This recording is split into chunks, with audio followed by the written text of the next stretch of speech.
Auriculaire donne la parole aux autrices de bandes dessinées. Elles sont dessinatrices, scénaristes ou encore coloristes. Elles sont engagées, féministes et se sont emparées de tous les genres de la bande dessinée. Non, les femmes ne font pas de la BD girly, elles font de la bande dessinée. Et si nous écoutions ce qu'elles ont à dire ? Anne Simon, après des études à l'École supérieure de l'image à Angoulême, puis aux Arts décoratifs à Paris, Anne Simon signe en 2005 son premier album, Perséphone aux enfers, qui sera suivi par beaucoup d'autres. Elle s'intéresse à la place des femmes dans la société et aussi dans la bande dessinée, aux différentes voies du féminisme et à la façon dont un combat féministe peut être mené, mais aussi aux dérives extrémistes possibles. Aujourd'hui, je suis ravie d'accueillir Anne Simon. Bonjour Anne. Bonjour. J'ai noté que tu avais fait les I à Angoulême, puis tu as fait les Arts déco à Paris. Peux-tu nous expliquer ce qui t'a, ton parcours, tes études et ce qui t'a amené à la bande dessinée ? Oui, alors après je pense que comme tous les enfants, en fait, j'ai toujours dessiné. Je dessinais beaucoup quand j'étais petite. Mes parents aussi lisaient pas mal de littérature et de bande dessinée, donc j'ai vraiment baigné quand même là-dedans. Enfin, il y avait les Charlie mensuels, les Harakiri à la maison, tout ça vraiment, la gueule ouverte aussi. Enfin voilà, je baignais vraiment là-dedans, mais je pensais pas en faire forcément mon métier. Je lisais beaucoup, mais on se rend pas forcément compte que les illustrations qu'on a dans des livres, c'est le métier de quelqu'un en fait. Et j'ai fait un bac scientifique.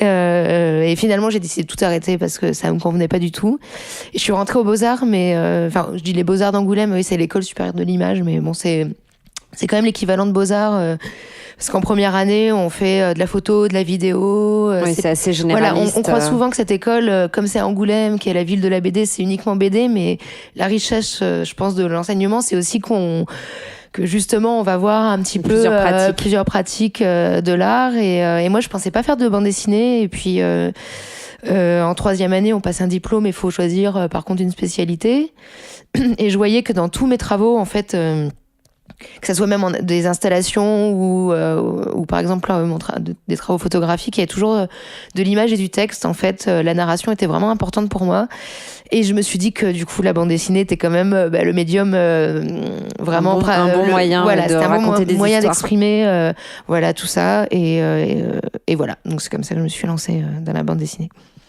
Et donc ton premier album, ça a été, c'était un travail personnel que tu as proposé à un éditeur, ou ça s'est passé comment ? Alors du coup, moi depuis le tout début des éditions Misma, donc ça devait être, je crois que c'est en 2004 ou 2005, je participe au fanzine à l'époque d'Opututo, donc avec Eldon Guillermo et Stocafiche, qui sont les jumeaux fondateurs de Misma. Il y en a un des deux qui était aux Beaux-Arts avec moi, donc on s'est connus comme ça. Donc j'avais une pratique de la bande dessinée plutôt dans du fanzina quoi, et ensuite donc on avait fait un livre à 4 mains, donc là on commençait à faire des petits livres nous-mêmes, et ensuite c'est Perséphone aux enfers, mon premier livre chez Michel Lagarde, qui est mon diplôme de fin d'année des Arts Déco à Paris en fait. Voilà. D'accord. Je sais pas si je suis bien claire. Oui, c'est clair. Mais c'est clair. En fait, j'ai vraiment commencé à faire des collectifs avec des amis en fait, auteurs, et ça je pense que c'est vraiment un bon pied à l'étrier de commencer avec d'autres personnes à faire des livres collectifs, des livres ensemble. Donc tu as commencé chez Misma. Chez Misma, que tu connaissais de tes études en fait. Voilà. Et puis et d'ailleurs qui continue maintenant. Maintenant ça c'est quand même professionnalisé. Et sinon le premier vrai livre, on va dire, distribué en librairie, tout ça, c'est Perséphone aux enfers. D'accord. Voilà. Donc justement, Perséphone... Alors, moi j'avais justement une question. Donc, j'ai noté Gousse et Gigot aussi. Oui, ça c'est chez Misma. Voilà. Perséphone aux enfers, Sixtite impératrice, oui, et la geste d'Aglaé. Et donc tu me disais, quand on préparait l'interview, que c'était vraiment ton travail personnel. Oui. C'est des histoires de femmes, qui rentrent pas forcément dans les cases qu'on voudrait leur attribuer. Enfin, tu me corriges si c'est pas tout à fait exact. Moi, je voulais savoir si c'était, alors déjà si j'avais bien perçu ton travail, et surtout si c'était un message, ou si c'était ce dont tu avais vraiment envie de parler. quelque chose qui te tenait à cœur? Ouais, alors Perséphone, moi je l'avais commencé en 2005, je crois, donc ça date quand même. Et c'est vrai que, en fait, je me suis quand même toujours interrogée justement sur la place de la femme dans la société. Et ça, c'est vrai que je me suis toujours posé des questions par rapport à ça. J'ai lu beaucoup de choses sur le féminisme depuis que je suis très jeune, en fait. Mais je voulais en parler dans mon travail, mais toujours sous un aspect fictionnel. En fait, Bon, Perséphone, c'est inspiré très librement de la mythologie, mais sinon, voilà, en fait. Avec le mythe d'Hadès et de la vie en enfer, tout ça je l'ai refait à ma sauce. Et ensuite tout ça a découlé que j'ai fait petit à petit ma propre mythologie, justement, avec Gousse et Gigot. En fait, c'est que des héroïnes femmes, effectivement. Donc Gousse et Gigot, c'est l'histoire de deux sœurs un peu opposées, inspirées en fait de ficelles et boulottes de Fantomètre que j'adorais quand j'étais petite. C'est inspiré, pareil, très loin, mais et c'est vrai que en fait assez naturellement c'était des femmes héroïnes. Je me suis, il y a quand même des hommes quand même dans tout ce monde-là, mais c'est vrai que pas forcément le personnage principal. Voilà, ils ont plutôt des rôles secondaires, sauf là mon prochain livre, parce que chez Misma en fait c'est une sorte de saga, une série où je développe un livre par personnage. Je veux que ça fasse une sorte de comédie humaine, mais dans un monde que j'ai complètement inventé, ouais. Et le prochain, c'est Boris l'enfant patate, mais c'est le fils d'Aglaé, en fait. Donc bon, voilà, il y a et à chaque fois, en fait, c'est inspiré, en fait, quand même de notre société à nous. Par exemple, Aglaé, c'est une femme qui arrive au pouvoir, en fait, après avoir été une fille mère complètement rejetée par son père. Qui arrive au pouvoir et qui en fait veut que ses idées féministes soient enfin appliquées. Et puis bon, ça, à chaque fois il y a quelqu'un accède au pouvoir et ça va pas, en fait. Enfin, elle y arrive pas, en fait, parce que son fils naît et dans ce cas-là elle devient l'esclave de son fils. Enfin bon, voilà, c'est toujours comme ça. Et Sixtite impératrice est inspirée de Cixi, qui est une vraie impératrice chinoise qui castrait les hommes, en fait, pour en faire ses esclaves aussi. Donc, voilà, et là je m'étais dit, parce que j'avais lu pas mal de choses sur les eunuques de Cixi et dans la cité interdite, en fait, ça existait encore au début du XXe siècle.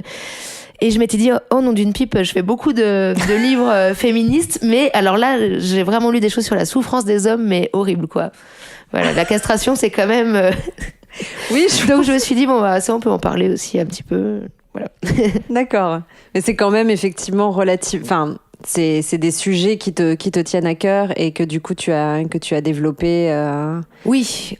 Ou sans vraiment t'en rendre compte, au final. En fait, je crois qu'il y a un peu des deux, parce que comme je dis, c'est toujours au milieu d'une fiction, donc je fais pas un traité féministe. Mais ça ressort. Mais forcément, il y a des questions que je me suis posées. Par exemple, on en parle souvent aussi quand on le voit dans les combats féministes. On sait très bien qu'il y a plusieurs sortes de féminisme.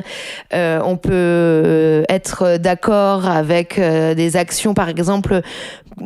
Je vais parler un petit peu des créatrices de bande dessinée, donc qui a été le collectif qui a été fondé il y a 2 ans. On nous a beaucoup reproché au départ que ça soit pas mixte, en fait. Et c'est vrai que tout ça pose des questions sur la façon dont on mène un combat, en fait, parce que si on rejette par exemple les hommes, ça va nous retomber dessus. Oui. Enfin, et en fait, par exemple, dans c'est-à-dire qu'on peut être accusé de faire la même chose que les hommes. Voilà, au final. Oui. Alors que quand on a connu, je sais pas, le harcèlement de rue en tant que femme, un homme ne connaît pas ça. Donc en fait, il faut toujours. Moi, je suis totalement pour la mixité, mais parfois non, en fait. Enfin, ça dépend des jours. Voilà, non, mais ça dépend du contexte et de. Moi, je pense par exemple qu'il peut y avoir des hommes féministes. Certaines femmes vont vous dire que non, que si on est homme, on n'est pas féministe. Et moi, par exemple, je suis pas d'accord avec ça. Mais par contre, je pense que au départ, notre collectif ne devait comporter que des femmes. c'était nécessaire pour mener à bien ce qu'on voulait imposer en fait. Donc je veux pas non plus forcément qu'il y ait de quotas, mais au bout d'un moment on est obligé d'imposer des femmes parce que on n'avancera pas. Enfin, et dans Aglaé c'est un peu ça. C'est en fait, est-ce que si une femme au pouvoir arrive avec des idées trop extrêmes, qu'est-ce qui se passe en fait? Voilà, donc c'est quand même des questions sur le féminisme, sur la différence entre les sexes. Ouais. Voilà. Juste, tu parlais du collectif, du coup, c'est le collectif des créatrices de bandes dessinées contre le sexisme. Égalité. Voilà, BD Égalité, qui a été fondé en 2015. Hein, 2015, alors oui, le temps passe vite, oui. Ça doit être ça, ouais. 2015, c'était juste pour repréciser un peu les choses. Et effectivement, ce collectif n'est pas, en tout cas pour le moment, n'est pas mixte. Non. Il y a des auteurs, c'est que des autrices femmes, oui. Et justement, alors toi, tu adhères tu as signé la charte de ce collectif. Pour quelles raisons, comment tu te sens, toi? Est-ce que tu ressentais le besoin de signer cette charte parce que tu considères effectivement qu'il y a un souci au niveau de la façon dont les femmes sont considérées actuellement, les autrices sont considérées dans la bande dessinée? Comment tu te sens en tant que femme dans la bande dessinée? Alors, au départ, en fait, avant, c'était à l'initiative de Julie Marot qui avait eu en fait une proposition d'exposition à Bruxelles, il me semble, je vais pas dire de bêtises parce que je crois que c'est ça, où en fait c'était sur la BD des femmes, où vous pourrez en gros raconter, je vais caricaturer, mais en gros en tant que femme vous pourrez raconter vos accouchements dans la douleur, vos règles et tout ça. C'était très sur des sujets filles, féminins, voilà. Et en fait moi c'est vrai que ça fait j'ai un petit peu de bouteille, ça fait plus de 10 ans que je fais de la bande dessinée et depuis le début souvent on m'appelle parce que il faut la nana de service ou parce que on fait une table ronde avec des filles comme ça, on va un peu les mettre en avant, les pauvres, parce qu'elles n'y arriveront jamais toutes seules sinon. Et en fait c'est vrai que quand le collectif a commencé, Julie a envoyé des mails aux autrices qu'elle connaissait, moi je me suis dit oui bien sûr je signe, il n'y avait même pas de question à se poser parce que je trouvais qu'il y avait il y en avait vraiment ras-le-bol qu'on fasse appel à nous uniquement parce qu'on avait des nichons et qu'on n'avait pas de bite entre les jambes. C'était vraiment on nous mélangeait toutes comme ça uniquement parce notre point commun c'est d'être des femmes alors qu'au final vous étiez très différentes au niveau du puis genre, la BD féminine, qu'est-ce que ça veut dire? Moi je dis tout le temps il y a des auteurs hommes, femmes, des bons auteurs, des mauvais, en fait tu peux pas juger par rapport au sexe de quelqu'un, notre sexe peut le coup de l'écriture, combien de fois on m'a dit quand même mais vous avez une écriture féminine parce que c'est quand même plus sensible et tout. Ça je suis pas la seule autrice à dire ça, il y a plein et quand on a tout le temps en fait moi souvent on faisait appel à moi et je me demandais si on connaissait mon travail. En fait on m'appelait parce que j'étais une nana et voilà, donc au bout d'un moment ça devient un peu ça t'a gonflé. Ça me gonfle vraiment et voilà. Oui, mais donc effectivement, c'est pas un mythe. Il y a bien un problème à ce niveau-là pour toi dans la bande dessinée où les femmes restent catégorisées en tant que femmes et pas en tant qu'autrices qui peuvent faire de la bande dessinée érotique, fantastique. Je pense que ça dépend aussi de quel, on va dire, quel milieu de la bande dessinée. Par exemple, je pense que, moi, je viens quand même de l'édition indépendante et j'ai quand même, par exemple, dans Misma, dans la revue de Poutou, on était sans se poser de questions, sans qu'il y ait des histoires de quotas ou quoi. Je crois que c'est moitié-moitié. On est 50 filles, 50 garçons. Donc en fait je pense quand même qu'il y a plus je pense que dans la bande dessinée mainstream on va dire ou plus grand public il y a plus de travail à effectuer par rapport à ça. Moi c'est quand je vais dans des festivals avec des grosses maisons d'édition, on va dire qu'il y a moins de femmes que quand je suis en BD alternative. D'accord. Pour toi il y a une vraie différence. Ouais, je pense qu'il y a une différence de lectorat aussi. Donc, j'ai perdu le fil. Ce que tu me disais, c'est qu'effectivement, pour toi, il y a il y a un souci à ce niveau-là, mais ce souci, il se situe vraiment plutôt au niveau des grosses maisons d'édition institutionnalisées, plutôt que au niveau de la BD indé, ou oui, c'est un problème générationnel au final, peut-être. Je pense que oui, c'est possible, ouais. Mais effectivement, après, comme beaucoup, j'ai aussi eu des expériences où je dédicace à côté d'un auteur homme et où quelqu'un vient le voir lui en dédicace et personne ne pense que je suis moi aussi autrice alors que j'ai mes livres devant avec mon nom, quoi. Ça m'est déjà arrivé qu'on me prenne pour la secrétaire, quoi, ouais, ou l'attaché de presse, ou j'en sais rien, quoi. Ou qu'on me demande, enfin ça vraiment, je crois qu'on a toutes des expériences comme ça, où on vient nous demander le numéro de stand, ou enfin voilà. Parce qu'on pense que t'es hôtesse sur le stand et que tu peux voilà, pas être. Après là c'est vrai que je pense que ça le dérange pas que je le dise, c'était Guillaume Long qui était à côté de moi et après, qui avait une queue phénoménale, une queue de gens qui attendaient phénoménale devant lui, et moi j'avais personne, donc effectivement c'est plus à moi qu'on venait demander les renseignements, mais effectivement je me souviens d'un mec qui était venu me voir et qui pensait vraiment que j'étais l'accompagnatrice de Guillaume Long. Voilà, il me donnait sa carte parce qu'il voulait que Guillaume le contacte et tout. Et je lui avais dit, en plus, il s'avachissait sur mes livres qui étaient devant lui. Et je lui ai dit, mais non, mais monsieur, c'est pas mon. Je fais des livres, moi aussi, vous êtes en train de vous étaler dessus d'ailleurs. Et en fait, il en avait, mais vraiment rien à secouer, quoi. Il voulait absolument parler, que je fasse le lien entre lui et Guillaume Long, quoi. D'accord. Voilà, donc c'est une petite anecdote comme ça. Un moment pas très agréable. Mais voilà, ouais. Enfin bon, après, faut avoir de l'humour, hein, c'est pas grave. Mais bon, il y a quand même, ça montre bien que on n'est pas forcément, il y a un manque de crédibilité, quoi. Oui, c'est ça. C'est pas marqué sur notre front qu'on peut associer. Ça semble pas naturel. Oui, voilà. Au final, oui. que tu puisses. Être aussi autrice, oui, voilà, oui. et pas juste attachée de presse, qui est quand même effectivement très féminin, comme très métier. féminin, qui est un métier très féminin. Ouais, c'est vrai, ouais. Après, je sais pas en littérature si c'est pareil.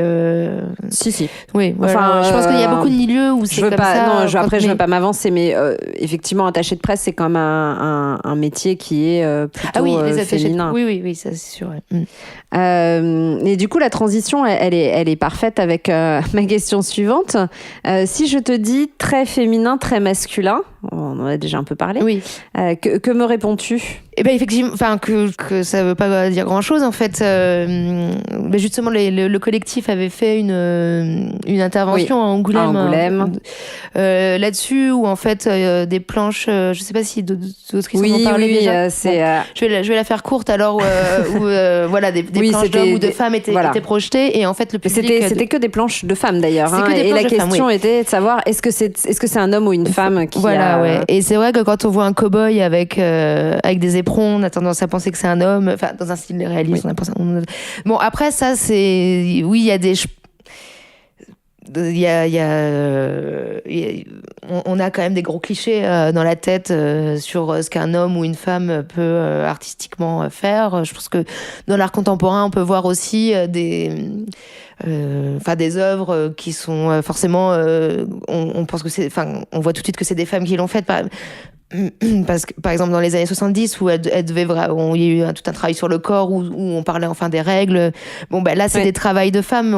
C'est normal, parce que justement, il y a un discours par rapport au statut de la femme. Ouais. Après, voilà. Très féminin, très masculin. C'est un peu pour moi comme dire, je sais pas, des femmes, les hommes ont de l'humour et pas les femmes. Enfin, c'est un peu réducteur. Ouais, c'est réducteur et. Moi, je pense qu'on est auteur avant tout. Pour toi, voilà, c'est ça. Pour toi, il n'y a pas une femme et un homme s'emparent d'un sujet, peuvent s'en emparer de la même manière. Oui, moi, je pense que j'ai plus, par exemple, mon travail va plus se rapprocher de certains auteurs hommes que de certaines femmes, quoi. Il y a des travails de certaines dessinatrices où on est très, très éloignés. Nos travaux, nos livres n'ont rien à voir et voilà, et on est toutes les deux des femmes, mais complètement avec des écritures à l'opposé, donc c'est... D'où l'idée de pas forcément mettre toutes les femmes ensemble. Oui, voilà. Après, il y avait eu l'édition des femmes, mais c'était, enfin, il y a longtemps. Ça, je rejette pas tout ça, mais par exemple une collection où il y aurait que des femmes, enfin ça existait d'ailleurs, qui s'appelait Très Féminin, justement. Ouais. Aux éditions de l'An 2. Oui, voilà, ouais. Moi, je me souviens quand ça avait été lancé, j'adhérais pas du tout à cette idée. En plus, il y a toujours ce côté où on se dit, les pauvres, si on fait pas ça, ils y arriveront jamais, quoi. Oui, c'est un peu charitable. Ouais, voilà, au bout d'un moment. C'est ce qui te dérange. Oui, qu'on vienne me chercher uniquement à cause de en se disant mon sexe, que tu vas pas par rapport à mon travail. C'est ça, et puis en se disant que tu vas peut-être pas t'en sortir toute seule, donc on va te donner un petit coup de pouce. D'accord. C'est gentil de donner des coups de pouce, mais bon. Et on parlait d'Angoulême, donc l'édition 2016, avec les petits papiers roses et les petits papiers bleus pour dire si c'était des hommes ou des femmes qui avaient dessiné les planches qui étaient présentées. Au moment de ce festival, il y a eu un clash, on peut dire ça comme ça, puisqu'aucune femme était sélectionnée pour le Grand Prix. Toi, ton avis sur cette situation, et surtout, est-ce que tu as le sentiment que le fait que les médias se sont emparés de la question a changé les choses ou est en train de faire évoluer les choses ?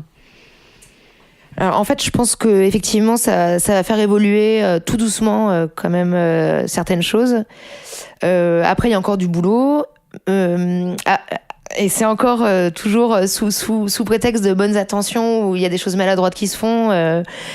Par exemple, suite à cette élection du Grand Prix, finalement, c'était Claire Venling qui avait dit qu'elle voulait pas être élue dans ces conditions, et elle avait raison, parce que du coup, il y avait eu tellement de pataquès que finalement, plus rien n'avait de sens, parce que en gros, c'était puisqu'elles veulent qu'on mette des femmes en avant, on va le faire.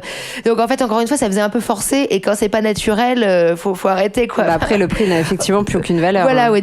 Donc en fait, je pense qu'effectivement, ça fait évoluer les mentalités. Il y a quelque chose qui est passé aussi, c'est qu'il y a plus de femmes dans les jurys.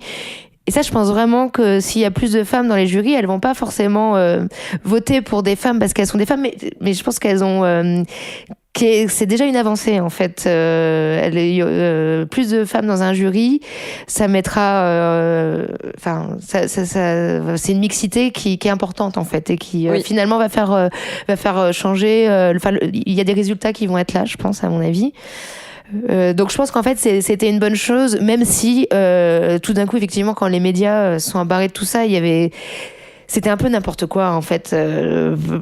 Tout d'un coup, fallait vite. On s'est rendu compte qu'il y avait des femmes dans la BD, qu'elles n'étaient pas contentes. Donc forcément, c'était un peu dans l'urgence. Il y avait donc Riyad Sattouf. C'était un peu la panique. Oui, voilà, c'était un peu la panique. En plein festival.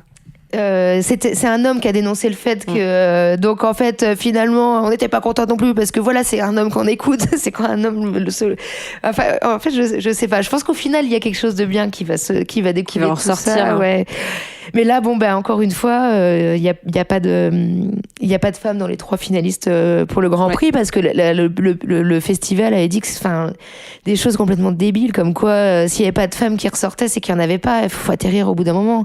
Il y en a beaucoup, et je parle de l'international. Le prix, voilà, c'est ça, le prix international. Ouais, donc, voilà. Donc il y a quand même, faut arrêter de dire qu'il y en a pas, quoi. Faut être un peu curieux, aller voir ce qui se fait, quoi, je pense. Donc ça évolue, mais pour toi ça évolue, ça va peut-être évoluer, mais pour toi ça évolue lentement. Ouais, voilà, lentement, mais comme dans tout, hein, je pense, ouais. Comme dans la société aussi. Hein. Ouais. Eh ben écoute, merci beaucoup, Anne. Au revoir. Au revoir. Voilà, c'est terminé pour aujourd'hui. Je vous propose de vous retrouver la semaine prochaine pour un nouvel épisode d'Auriculaire. En attendant, vous pouvez vous abonner au compte Instagram Auriculaire le podcast pour découvrir les interviews à venir. À très vite.